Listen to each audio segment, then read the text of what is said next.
Assalamualaikum warahmatullahi wabarakatuh. Perkenalkan, nama saya Salsabila. Saya dari kelas 12 BDP 1. Sekolah saya di SMK Negeri 1 Medan.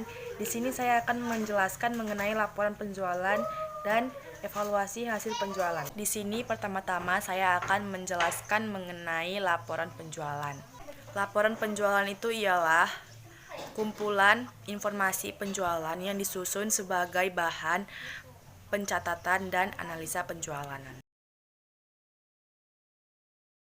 Laporan penjualan berfungsi dalam pencatatan dan memposting transaksi dari pihak debitur tanpa harus melakukan atau membuat pencetakan faktur ataupun nota debit.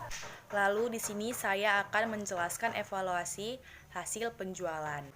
Evaluasi itu ialah proses identifikasi untuk mengukur atau menilai suatu kegiatan atau program yang direncanakan, apakah program tersebut terencanakan dengan baik dan sesuai dengan tujuan yang akan dicapai.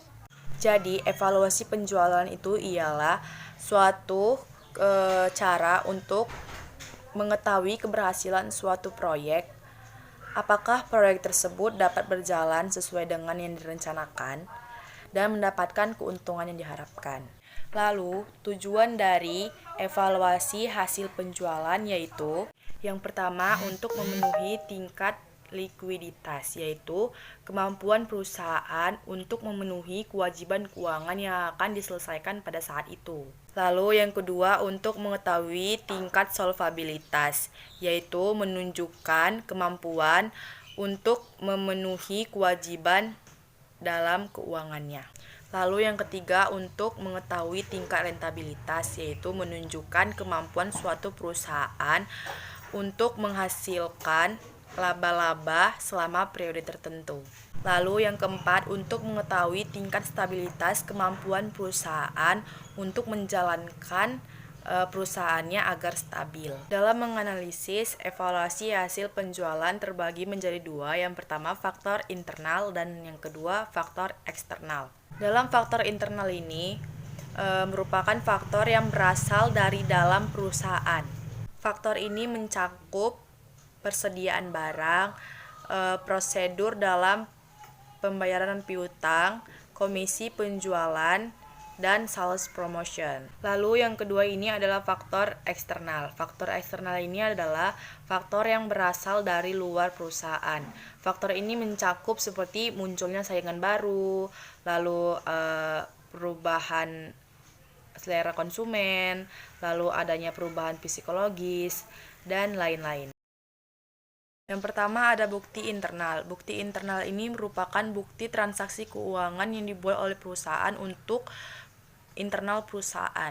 Bukti internal terbagi menjadi tiga, yaitu yang pertama bukti kas masuk. Bukti kas masuk adalah bukti bahwa kas perusahaan telah menerima uang secara tunai. Dua, bukti kas keluar. Bukti kas keluar adalah bukti bahwa perusahaan telah mengeluarkan uang secara tunai seperti pengeluaran gaji, pembayaran utang, dan lain-lain. Yang ketiga ada memo.